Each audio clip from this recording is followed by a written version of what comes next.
Bendigo tu vida en esta hermosa mañana. Qué bueno es el Señor que nos ha permitido un día más. El regalo de la vida y el privilegio de exponernos a su palabra. Y que hoy su palabra sea generando algo en nuestros corazones. Padre, gracias por este hermoso día que nos has regalado. Es un milagro la vida, Señor. Y gracias por el privilegio de prestar nuestros oídos, nuestro corazón, todo nuestro entendimiento a tu palabra. Padre, que en el nombre de Jesús ella sea generando en nuestro interior eso que tiene que pasar para que cada día seamos eso que tú quieres que seamos. En el nombre de Jesús, amén y amén. Gloria a Dios, qué bendición. En la porción de hoy está en el Evangelio de Juan, capítulo 8, versos 7 al 9. Juan 8, 7 al 9. Mire lo que dice la Escritura. Dice el Señor, aleluya.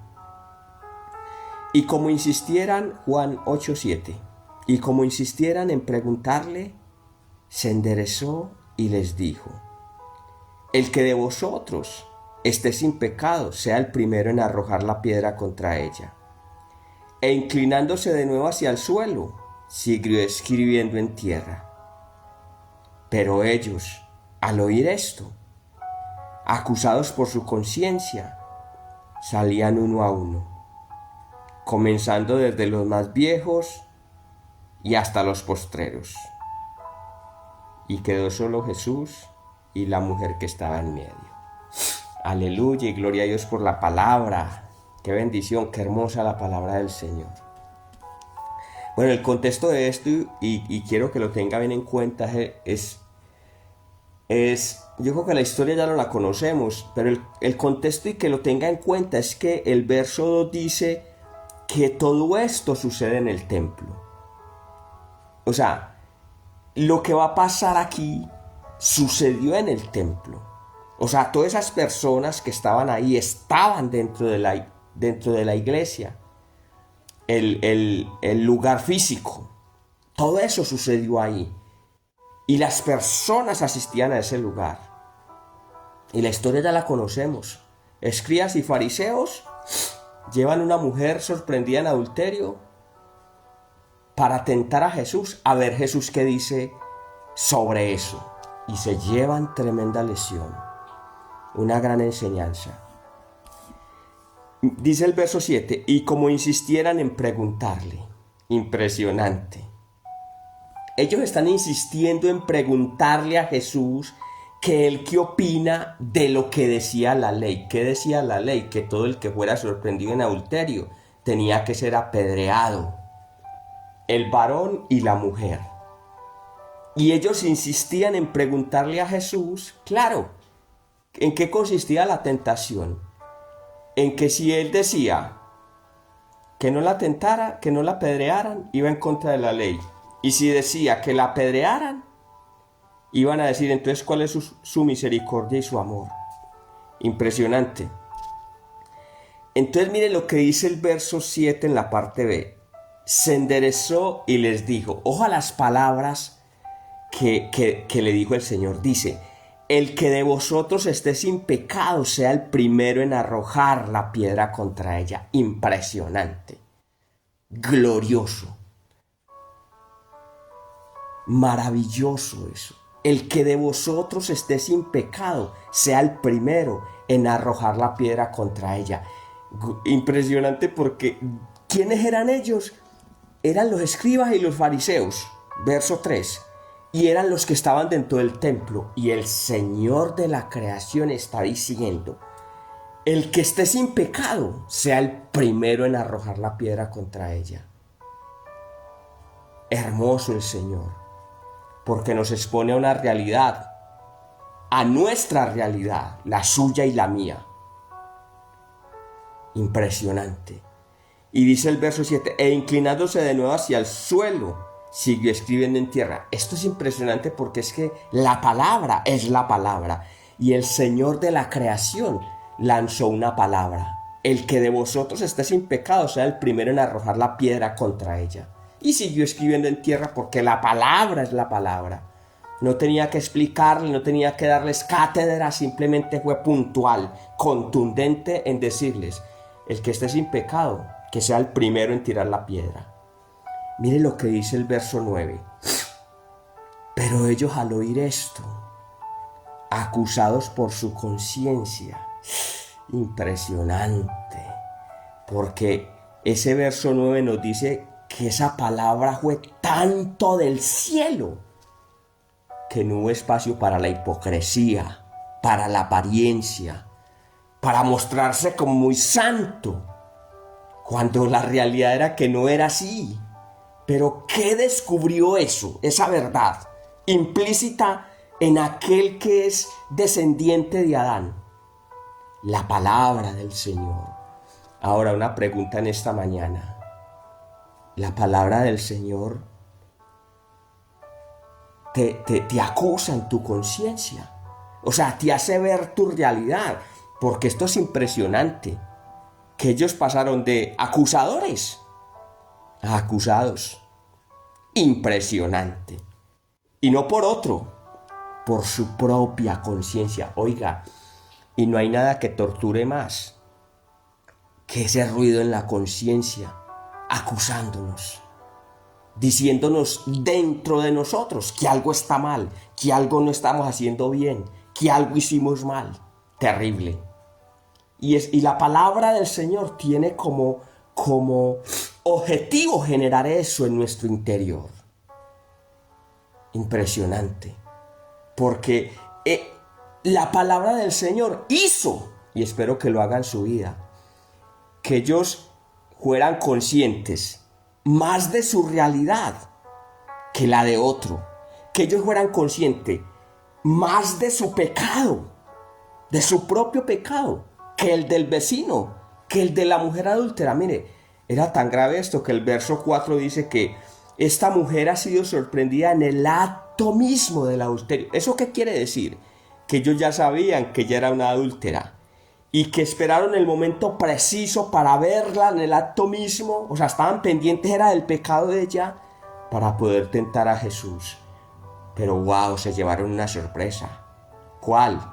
Que el yo soy, el Dios de la tierra, habló. Y esa palabra no la pudo detener la mente, el intelecto, la apariencia, la hipocresía, sino que llegó directamente a la conciencia, trayendo acusación. Impresionante. Y que esto nos enseña bastante, que la palabra de Dios sea la que genere en nosotros nuestra realidad. Ahora, Jesús vino a salvarnos. Cuando Juan lo vio en la escena, dijo, he aquí el que quita el pecado del mundo. O sea, Jesús lo que estaba haciendo y lo que hace la palabra es mostrarnos una realidad. Lo terrible es que usted no sea consciente de su propia realidad por estar pendiente de la del otro. Y se convierta en un acusador cuando se supone que la palabra te cambia de posición, de acusador a acusado. Ahora, lo que nos muestra hasta el verso 9, la primera parte, es simplemente nuestra realidad. Lo terrible es que no seas consciente de ella. Lo que sigue después de la primera parte es lo triste y lo terrible. Dice, acusados por su conciencia, salían uno a uno, comenzando desde los más viejos hasta los postreros. Terrible. Porque ¿sabe quién es el que quita la culpa? Esa acusación interna, ese ruido en nuestro corazón. Jesús. La intención de Jesús no era avergonzarlos. No, era que a través de la palabra fueran conscientes de su propia realidad. Y que entendieran las palabras que dijo Juan el Bautista. He aquí el que quita el pecado del mundo. O sea, ellos pasaron de acusadores a acusados, pero se fueron con la acusación, se fueron con la culpa, cuando tenían ahí al que quita la culpa, al que quita el pecado, al que quita la vergüenza, la acusación. Y eso es lo que debes entender en esta hermosa mañana. Que hay una realidad implícita en nuestra vida, pero que es Jesús quien resuelve esa realidad a través de reconocer y de pedirle perdón. ¿Para qué? Para que experimentes esa libertad y puedas disfrutar de eso que el Padre nos dio. Porque dice la palabra que Jesús vino a deshacer las obras del maligno en nuestra vida. Y esa es la enseñanza aquí. Que ellos estaban más pendientes del pecado del otro. Pero la palabra del Señor los hizo conscientes de su propia realidad. Lo terrible es que no entendieron y no sabían quién era Jesús. Y se fueron con su acusación, se fueron con su culpa. Cuando tenían ahí en el templo el que venía a sanarlos, a restaurarlos, a perdonarles, a quitarles la culpa, la acusación.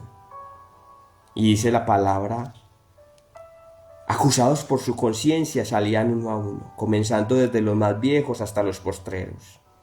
Y quedó solo Jesús y la mujer que estaba en medio. Mire, esto es hermoso porque finalmente un día va a ser solo Jesús y tú. ¿Y qué tal si hoy empiezas a aprovechar eso? Porque va a haber un momento donde solo va a ser Jesús y tú.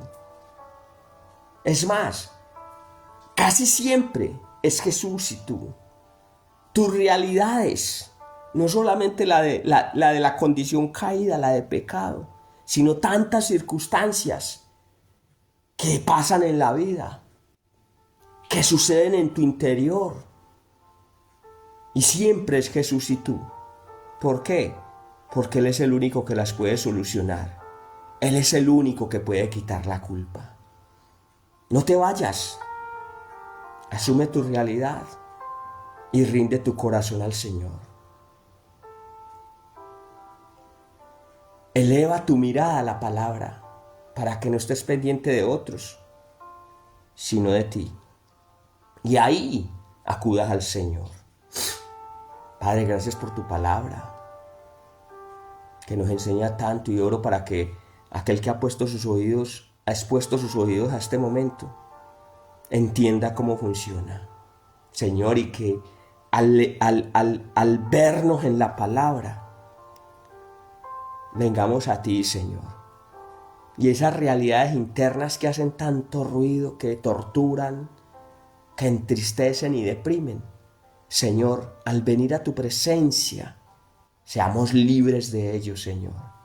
Libres de la acusación, libres de la culpa, y podamos experimentar la paz de tu perdón, la libertad de tu perdón y la paz de tu amor. Gracias, Padre, por tu palabra, que viene del mismísimo cielo y tiene como objetivo mostrarme mi realidad. Señor, y que cuando la veamos, cuando la vea, me enfoque en ella y no en la de otro, y pueda venir a ti, no huir, porque el objetivo no es que huyas. Necesitas a Jesús para que esa realidad cambie, sino, Padre, rendirnos a ti para experimentar el perdón y la libertad. Gracias, Padre, en el nombre de Jesús. Amén y amén.